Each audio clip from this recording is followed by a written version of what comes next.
This is the last episode of season 3, and I have learned so much this season, and I can't wait to share it with you. There are some really good nuggets of wisdom in this episode, so buckle up. Hi, I'm Andi Smiley, your friendly podcast guide. I help you create a podcast that is fun and fulfilling. I share tips, stories from my own journey, and insights from podcasters I admire. In this episode, I'm sharing the top 5 things I learned during season 3 of the Friendly Podcast Guide. And just as a reminder, if you only have the capacity to implement one thing, at the end of the episode, I'll tell you what that one thing should be, so you don't feel overwhelmed trying to figure out where to start. This season was lots of fun. So many pivots, so many experiments, and I can honestly say that I am so grateful to be a podcaster and be part of this lovely podcast community. This season definitely had many lessons, but I've narrowed it down to the top 5 things that I learned this season. The first thing I learned is ChatGPT is a game changer. I've been using ChatGPT for a while now, but during season 3, I've used it so much more and it has been absolutely amazing. I made a list of all of the different ways that I use ChatGPT, and I probably don't even have everything on this list, but here are the main things.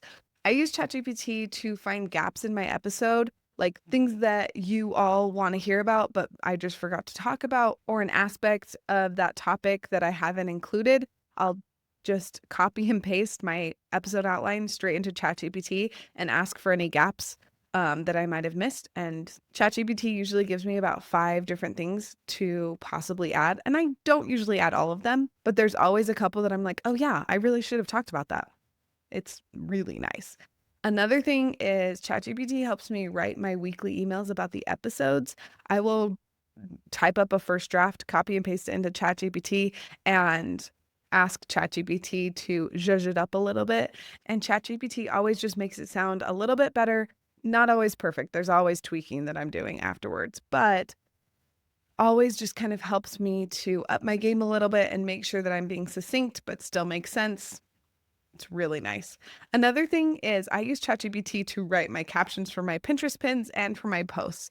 I'll usually give some parameters around what I'm going for in that caption and then just ask ChatGPT to create one. Again, I rarely will copy and paste directly from ChatGPT, but it's so nice to have something there to tweak instead of staring at a blank page. Probably one of the biggest things that ChatGPT does for me now is helps me name my episodes and write my show notes, because I kind of dread both of those things about my episodes.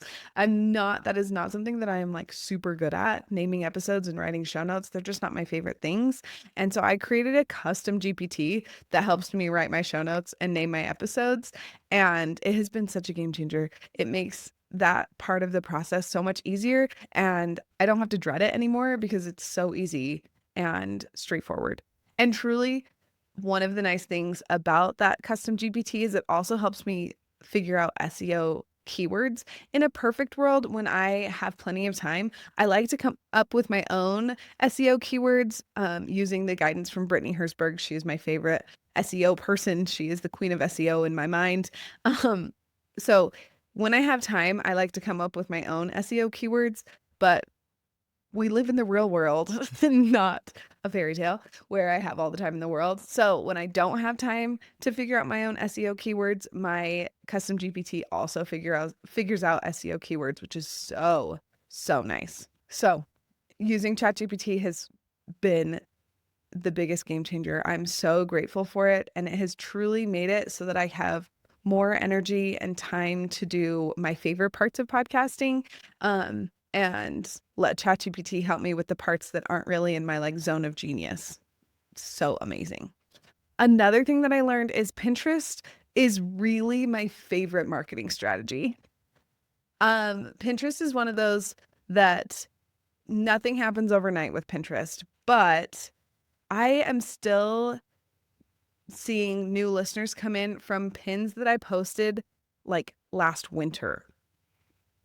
It's so amazing. And seeing all of those people still coming into my world, finding my podcast through pins that I posted forever ago has really helped me see how amazing Pinterest is. And it's really fun because a lot of you are just as excited about Pinterest as I am. When I did my Pinterest episode, there was so much good feedback about it. And so many of you were like, oh my gosh, I didn't even realize Pinterest would be a good fit for podcasting. So that has been so much fun. I am truly planning on heavily leaning into Pinterest this summer. And I've kind of changed my social media marketing strategy to be mostly Pinterest and Threads with Instagram stories and Instagram posts kind of like sprinkled in. But mostly Pinterest and Threads because those are my favorite places to be. Threads just because I can pretty much say whatever I want and it's short and sweet. And Pinterest because that long-term marketing is just the best and exactly what I need right now because I just don't have that much time. Which actually leads into my next point. I am able to create 5 pins about an episode and schedule them for the week in under 30 minutes. Like, and that takes care of most of my social media marketing in 30 minutes. That's insane. So it's just been such a game changer and I love it so much. Several of you told me that you tried Pinterest after hearing my episode about it. And a few of you said that you created your first pin ever because of my episode. And that made me so happy because truly Pinterest is the best. And I'm so glad that you are taking advantage of it and using it for you because we just don't have as much time as we would like for marketing, and Pinterest is one of the best ways to like get the most bang for your buck. If you want to start using Pinterest for your podcast and you haven't done it yet, you're not exactly sure how, you're going to want to hear about my Pinterest Magic for Podcasters guide. If you're anything like me, some days you're just proud that everyone in the family is alive and semi-fed. We don't have time to be stressing about posting on Instagram. And yet the quote unquote experts keep shouting that posting daily is the only way to grow your podcast. They're wrong. There's a better way, and it actually works while you don't. My Pinterest Magic for Podcasters guide shows you exactly how to use Pinterest to get your podcast in front of new listeners without needing a blog, a strategy session, or your full attention every day. I used one pin, just one, and it got me 3,000 views and brought me several new listeners within weeks. That's the kind of quiet magic I want you to have too. Inside this guide, there are Steal My Pin templates, a quick start checklist, and step-by-step instructions that don't assume that you've got endless hours and endless childcare. I've thought about charging for this, and honestly, I probably should. But right now, I just want it in your hands because you deserve a marketing strategy that works without working you to the bone. Grab the free guide from the link in the show notes and let Pinterest start doing some of the heavy lifting for you. Okay, now I get to tell you about some more things that I learned from season 3. Another thing that I learned is narrative format is fun and very helpful. So I'm not planning on switching to the narrative format completely, but it was really fun to do 2 episodes this season in the narrative format. And a quick refresher, narrative format is when you tell a story using clips from one or more interviews. I did this with my episodes when I was chatting with Whitney Archibald, the host of the Family Lab. It really helped me with those episodes because Whitney and I have a lot to say about a lot of topics, and sometimes it's hard to make that kind of interview feel cohesive. So when I did little transitions between the segments, it was so much smoother, and truly, I think it just like made that episode even better than it already was. My favorite quote from that episode about the narrative format is from Whitney. She said, "Narrative format can save your behind." She said this when she was talking about how you can salvage a boring or a bad interview by using the narrative format. And this is in no way saying that Whitney's episode, like our episode together, was boring or bad. Um, it was amazing by itself, but I just like took it to the next level when I made it in the narrative format. But if you do have an episode that was like, ugh, I don't even think I can air this, instead of just trashing it as an interview episode, you can make it an awesome episode by using the narrative format. And if you're thinking about trying the narrative format, but you have some questions, just DM me over on Instagram. I'd love to chat with you about it because it's awesome and a really good tool to have in your tool belt. Another thing that I learned from season 3 is that doing weekly emails didn't kill me. A little bit into season 3, I decided to start doing weekly emails instead of just monthly emails. I was nervous that it was going to be too much for me or for you, but it hasn't been that hard for me. mostly because I use ChatGPT to make the process quicker and easier. And it seems that y'all don't mind the emails either because I haven't had a drop in the open rates since I started doing weekly emails.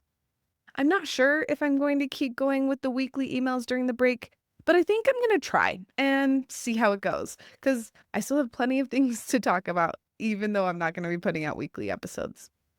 I think it'll be fun and a nice way for us to stay connected during the break. And the last thing I want to talk about on this episode about things that I learned from season 3 is talking about my podcast in real life is hard, but usually fun. In March, I had a goal of talking about my podcast in real life every day that month. I did miss some days, but by the end of the month, it was definitely easier and less awkward to bring up my podcast. In my planner, I have a spot where I write down what I can talk about, word for word, what I can say about my podcast for that week. And that was such a lifesaver. Like, seriously, it was the best and exactly what I needed. And I call them curiosity statements because it just kind of like opens the door for people to be curious about my podcast and ask questions about it. But you can call it whatever you want. I don't really care. And the best part about those curiosity statements is I never have to come up with something on the spot to talk about my podcast. It's already there. I already know what I can say because I wrote it down at the beginning of the week. If you've ever felt weird or cringy thinking about talking about your podcast in real life, I hear you because I still sometimes feel that way. But I've learned that most people are actually curious and impressed when you talk about your podcast. And your voice matters, even at school pickup or your dentist appointment. The more you practice talking about your podcast, the more confident you'll feel when you talk about it. A few of you have reached out to run your curiosity statements past me, and it has been so much fun to help you come up with ways to talk about your podcast in real life. So if you need help coming up with a curiosity statement, or you've got one but you're not sure how you feel about it, send me a DM over on Instagram, and I would love to help you figure that out. As I'm wrapping up this episode and this season, here's the one thing you should implement in your podcast if you're feeling overwhelmed and not sure where to start. And that is try using ChatGPT or another AI chatbot for your podcast. It will help you save time and energy for the parts of podcasting that feed your soul. I would recommend not just copying and pasting whatever ChatGPT pops out for you. It's going to need a little tweaking. Pretty much anything that I get from ChatGPT still needs to be tweaked before I use it. But tweaking something is so much easier for me than starting from scratch. And this is your friendly but firm reminder that you are the boss of your podcast, no one else. So if something isn't fun anymore, change it. Stop doing it. Please make sure to take breaks. Your people will be there when you get back, and you will create your best stuff when you come back refreshed after a break. I promise. Taking breaks is totally worth it. And I am not only talking the talk, but also walking the walk by taking a break between seasons. If this episode helped you, would you mind sharing it with another mom who wants to podcast without burning out?